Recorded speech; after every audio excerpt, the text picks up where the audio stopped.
Hello everyone, this is MMA Interesting Prospects podcast. Today our guest is Shah Kamali, who will be fighting on Levels Fight League 11, February 18th. Hello Shah, how are you? I'm good. I'm good. Thank you for having me on. Thank you for having me on. Thanks for taking the invitation. In 2 weeks, we will be fighting against Nikolai Wagner, the opponent, previous opponent pull out, and this is your new opponent. And what do you think about this change of opponents? I think it's even better fight than the original fight that was booked because Thomas Narmo he's a strange, awkward guy. He doesn't come to fight sometimes, you know. It's like he's a very strange guy in that sense because sometimes he doesn't really look like he wants to be in the cage. I mean, I remember him fighting on LFL 9, which he fought. I forgot his name, but I was there live. So I was seeing him fight live, and I thought this is the most lackluster fight I've ever watched. Like these guys, heavyweights are meant to, bring excitement. People, whenever you see a heavyweight fight on any card, automatically you should want to tune in. And if someone saw that, they're gonna never want to watch heavyweight MMA ever again. So I think the new opponent is a much better fit because it's gonna just bring more entertainment. Of course. It's a more of an aggressive style, I guess, my style and that guy, Nikolai's style. So, we're definitely going to bring the fans what they want. It's better for the crowd as well. So, it's better for me because I don't want to fight a guy who's not necessarily going to bring a fight. It doesn't look good for me either. And on the paper, the fight with Thomas Narmo probably would be a first round finish for you, but with Nikolai, he will be a tougher guy to finish. So I think that it will be also a good challenge for you because I believe that he never lost by TKO, and you are like knockout artist, so he may create some challenges. Exactly, yeah, exactly. And he's got he's been in the game longer than I have, definitely. He's had his first pro fights were way before I started training. So he's got some decent opponents on his record as well. For example, like Lazar Todev, who fought recently for the Octagon belt. He lost a decision versus him. He's never been finished as well, so that's another challenge, just to crack, I guess. So it is, yeah, he's a much better opponent than my original. And you overall you are a finisher. You finish your fights quite quickly. And do you train your cardio to be prepared, like very good prepared, as far as like 15 minutes fight? My cardio is the thing that I work on the most. I think people think they see quick finishes, they think he doesn't have the gas for second or third round, but that's not the case. In fights, what happens is usually I feel things when I'm in there. So I can see when a guy is cracking. Some opponents, for example, this guy, I'm not gonna necessarily try and take his head off, but he's gonna be way harder to crack. So of course I'll take my time and bring it maybe into the later rounds. I'm not necessarily like gunning for first round finishes. It just happens. It just happens. I don't plan for them either. For example, in my last amateur fight, um, it literally went the whole round, but the my opponent couldn't stand up. His knee, he was injured. He just couldn't get up. I was about to go into the second round, but thankfully, I maintained my first round finish record. So I'm not necessarily too like dead set on finishing fights in round one, but if I feel that I can get the finish, and if I feel like I've hurt someone and the finish is there, then I'll take it 100%, 10 out of 10 times. I'm not someone who's gun shy or people have seen my fights the way I fight. It's guns blazing. I'm coming in with heat. I'm coming with power. So I'm not there to give any chances. So yeah. And in the main event of this show, your training partner Mario Pinto will be defending his heavyweight championship. So I guess that your prediction for this fight also would be Pinto winning the fight. Yeah, of course, of course. We've been preparing this for months now. So, I've been in training every day. We train together every day. So, we're very well prepared And coming into this fight.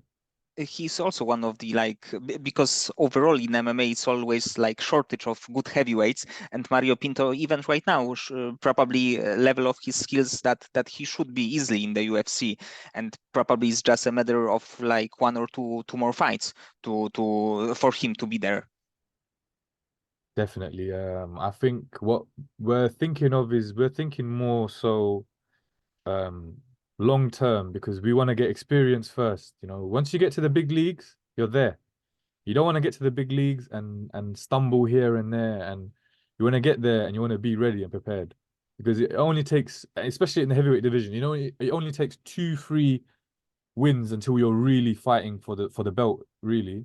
I mean, and so once you're there, you want to be prepared and you want to have that wealth of experience. So, for example, in his last fight, he dealt with adversity.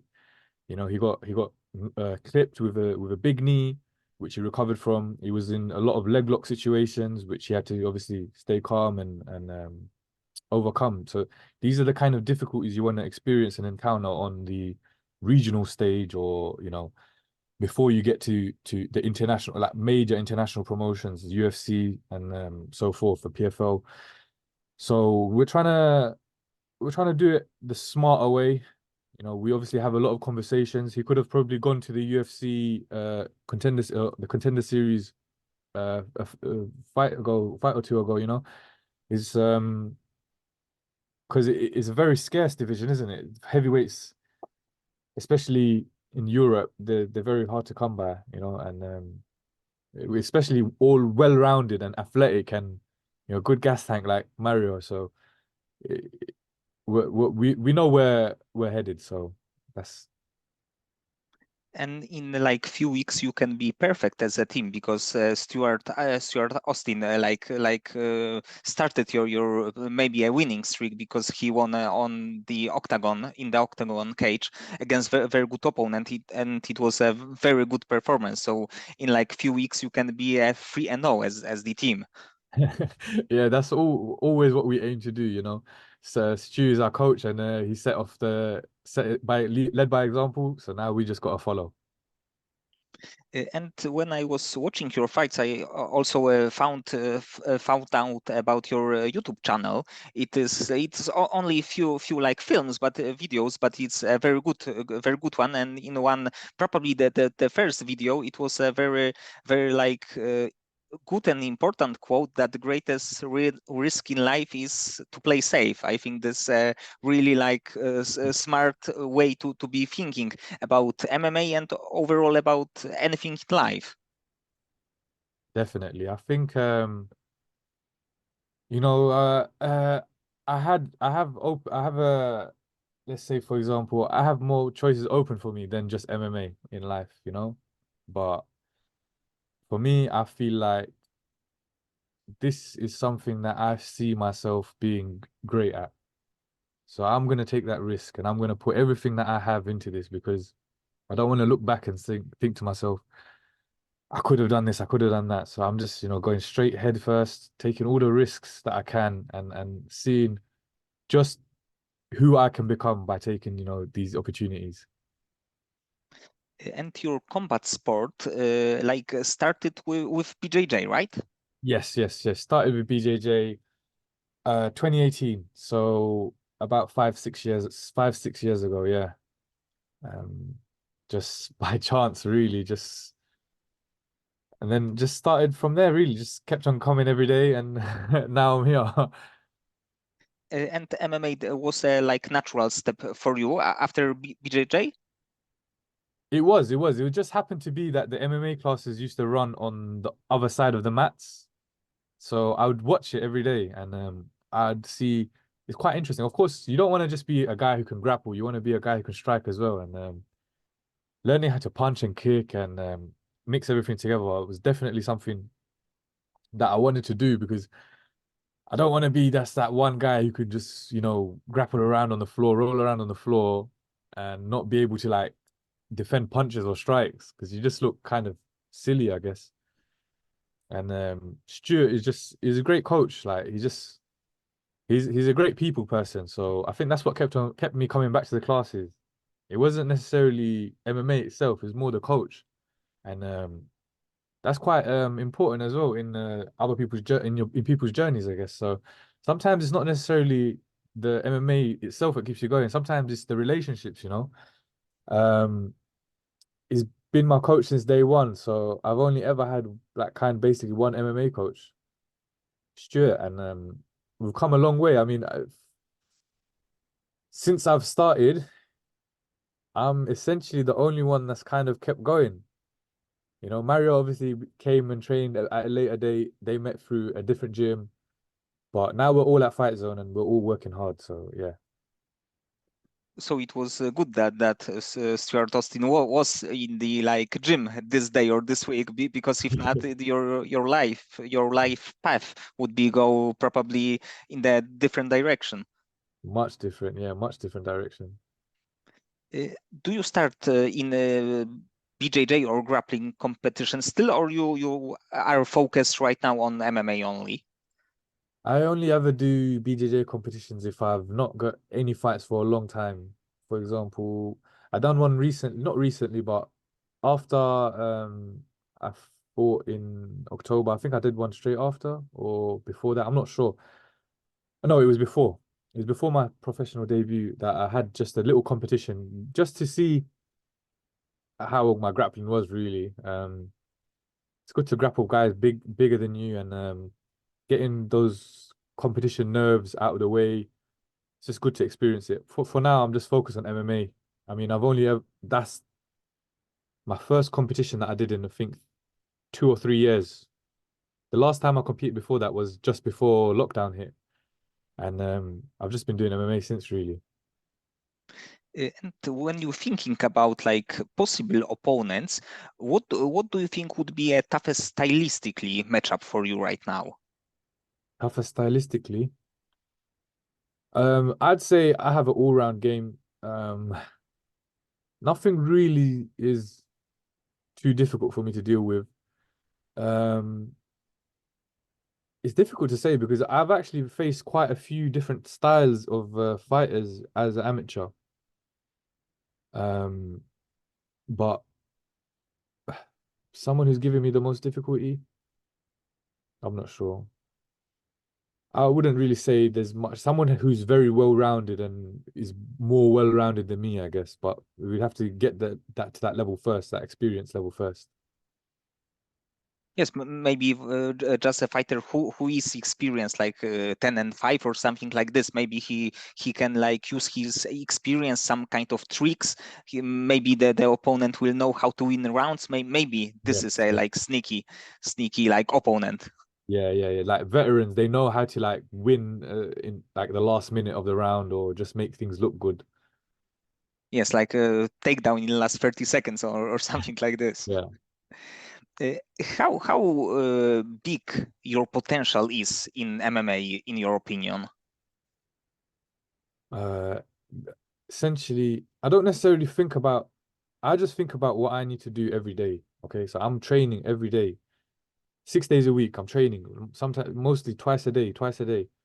So as long as I'm doing that and as long as I have the level of focus that I do, I'm not too stressed about um that kind of thing. I know where I'm headed and I've put in a lot of work up until this point. You've seen I think a lot of fighters don't necessarily think about marketing and like these sort of things. Like you have to remember fighting is just one part of it. Like you have to set yourself up for life after fighting and I'm trying to essentially build a brand under my name and be kind of bigger than fighting essentially. It's like in a way, because I think the guys who really um at the top, they're almost bigger than the sport, right? Conor McGregor, Habib, these guys, their names are transcend the sport of MMA. So of course, I want to put my name right there at the top. And to do that, you got to put in a lot of work outside of just training itself. You have to think about things on a global scale, on a larger scale. You have to treat this like a business, essentially, something like that. You know, if you want to get to the top in the business world, you have to be on top of marketing and things like that. So it's difficult. It's difficult, but of course, this is I have a team with my friends and so forth, and my management, of course, and we're working on how to build these type of things. In terms of the sport itself, I'm 25 years old.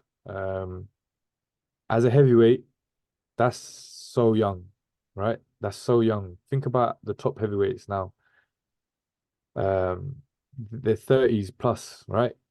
For them, it's that's when they begin to peak. Heavyweights peak later. So I think the level of knowledge that I have now is quite high in terms of just because from learning from a coach like Stuart, you know, he's got a wealth of experience. You know, you look at the names on his record. He's beating guys like Tom Aspinall, you know, who's the current interim heavyweight champ. So just learning from my coaches, and he's still getting better as well. My coach is still learning. He's still getting big wins. He's going to fight for a title shot next in Octagon. So if I keep on learning from my coaches and learning from Mario as well, he's ahead of me, in a sense that he's got way more experience and he's fighting. He's going to be in the bigger organization soon. So if I keep myself dedicated and focused, then I don't see why I can't reach the top. And that's obviously that's the goal. I don't see any less than that the top. And for now, you definitely are doing your part, winning the fights, and you are also managed by a Showtime group, right? Yes, yes, So yes. it's also a like big group with a lot of great connections in the sport. So probably even like as far as of your branding, create your brand, it can be helpful being like connected with like Anthony Pettis and overall this group. Yes, yes, yes, yes. Definitely. They're reaching they're helping me out. Anthony Pettis is taking notice of obviously me as a fighter, and you know, he messages me from time to time. So we're trying to build that connection there, and obviously he's going to put on shows in the UK. He's obviously got links with other organizations and training out there as well in America. So yeah, it's good to have that connection there. How many fights would you like to have this year after this one? I always like to stay active. I always like to stay active. So as many as possible. I think, God willing, inshallah, this one goes well, and I potentially three more, but realistically two more, just because uh it, it does wear on your body. So two to three, definitely two to three. Um, this year's my mind is set, is very focused for this year. You know, it's a very big year. Debut sorted last year, and this year I have to really, you know, establish kind of myself going into the next year as well. And it is actually a quite big new but also a big organization. They have like former UFC fighters, so maybe in one of the next fights of yours they can bring you like a more experienced opponent, maybe with like Bellator experience or even a UFC experience. I'm prepared for anything really. I just wanna fight. I accept all challenges that come my way. If you see the messages with me and the promoter, if he sends a name, I just say yes. Literally, I just thumbs up, say yes, sign. I'm always ready to go. Like, there's not very much. Of course, I ask my team, but the answer already in my head is yes. I don't. Sometimes you have to ask. Obviously, you have to let your team know. But I'm ready for anything. Like the guy who Mario was meant to fight, Rafael Pessoa. Even in a few fights, I would want to fight him. You know, so I'm just, but I'm focused on the next one. Just that's all my focus is on. And when you are in the training camp, do you have this like tough days that you are, let's say, at night you are beaten up, tired, and you just don't want to go to the gym next day? Do you have this kind of days? The hard days for us is sparring days. Sparring days be on Tuesdays. Is our hard sparring days, and all the time we go home from that session, we're always like beat up in some way. It's very because we do Shark Tanks. So Mario does 5 rounds Shark Tanking. I do 3 rounds Shark Tanking. Obviously, I have to jump in to have some of his rounds as well. And then Stuart's jumping in, obviously. It's a tough day. I mean, back-to-back rounds with fresh opponents, it always takes it out of you, because you have to be switched on. Because the guy in your last round, he's going to be fresh and he's going to try and put it on you. So sparring days are always tough. Another tough days. Conditioning days are particularly hard. Um, but it's mainly just sparring and conditioning days that are really hard. Apart from that, we train pretty smart and safe. We don't try and you know we're not killing ourselves too much because I see people kill themselves and they get injured like before the fight, and we're not trying to do that. And do you have a fighter who is a kind of inspiration for you? Let's say that you like to watch his fights, or like listen to interviews with him? There's really only there's a few fighters, mainly Fedor. Fedor was one of the first guys that I ever watched like footage of in terms of MMA footage because I used to watch boxing a lot growing up. So when I was around 15, 16, I saw Fedor, this clip on YouTube, The Last Emperor. I see this pudgy guy beating up big heavyweights, and he's like so fast with his hands, and he was so stoic. Um, Fedor is definitely one of them. John Jones as well, just because John Jones' mentality, sort of that relentless mentality. I like watching that as well. Habib as well, just because his mindset as well. But it's mainly it's mainly those three really. Um, Jose Aldo as well. Jose Aldo, I watch him sometimes. But yeah, mainly Fedor, John Jones, and Habib. I think those three are the guys that you can't. It doesn't really get better than those three in terms of mentality, focus, and just their styles, I guess. And Fedor had this like amazing winning streak in Pride after this also. So it was like you said, him fighting against like much bigger opponents, also with a lot of skills, and he was like knocking them out or submitting them. It was something like not many people would think of when they like start watching the fight. Yeah, yeah, definitely, definitely. That's what kind of intrigued me about MMA because you can win in so many different styles, and Fedor was one of those guys who just won, you know. Who do you think right now is the best heavyweight in the world? Because we have a UFC champion John Jones, there is a interim champion Tom Aspinall, there is somewhere Francis Ngannou. So who do you think would be the best out of three of them? It's difficult. Skills-wise, I think skills-wise, I think Tom Aspinall is definitely the best. I think Tom Aspinall, people don't understand the guy's grappling skills. He's a monster, and his hands are so fast, and he's got a lot of fight IQ. People don't realize he's got high fight IQ. Obviously, since the only legitimate loss is Stuart Austin, but he's come a long way since then. But he's definitely the best. Francis Ngannou. The thing is, if you got that knockout power, it's just the equalizer. It's like heavyweights kind of break the rules. Some guys are just freaks, and Francis Ngannou's got that knockout switch off power. So he is definitely beatable, though. He's definitely beatable. I think John Jones, I don't know. He's a bit old now, and he's coming back from an injury. It's hard to say. It's hard to speak about John Jones right now. I mean, he's slowed down in his last few fights, right? So I definitely Tom Aspinall. I'd put Francis second and John Jones third, but it could be a toss up between John Jones second and Francis third, I guess. And Thomas Pinal is also a very young to Exactly. be a UFC champion as the heavyweight. So he Exactly. Yeah. on the paper he had like many years to come to fight against a tough level of opponents. Exactly. Yeah. He's very young. He's 30 years old.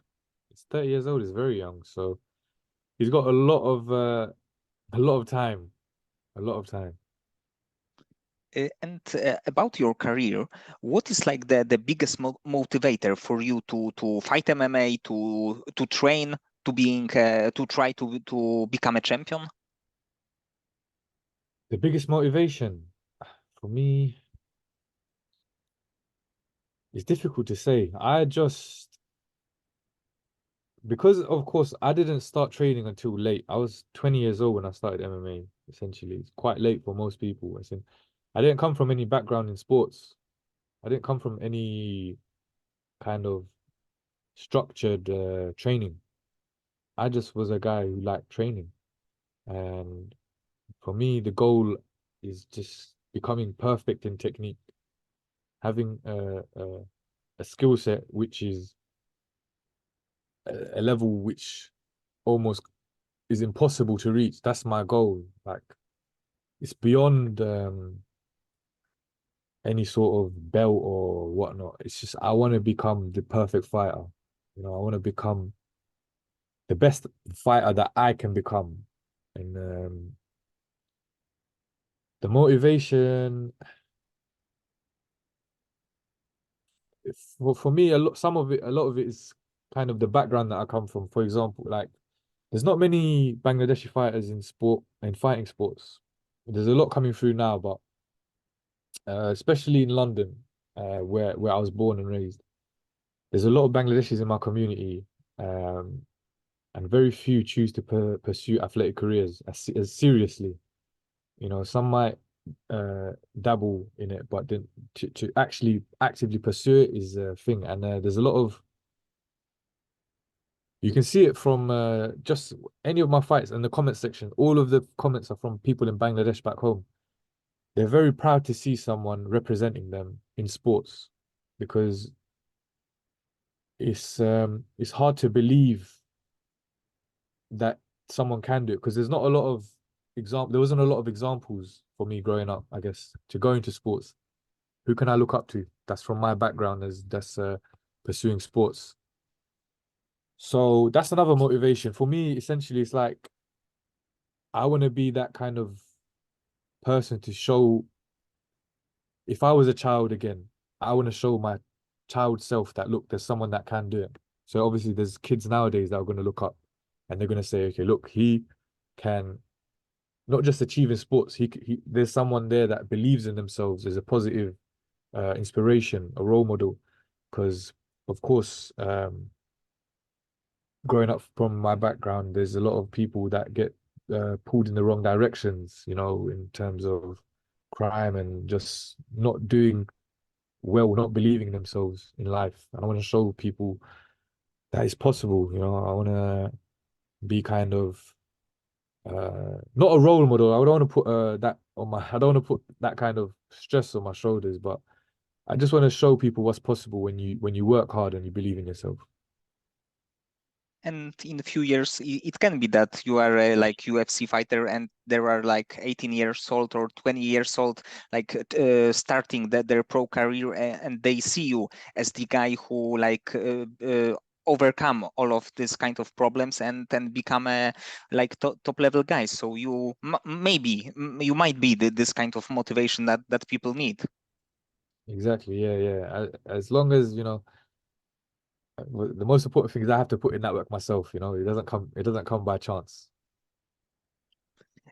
How do you deal with the stress before your fights when there is like few hours before start of your fight? That's a good question. That's a good question.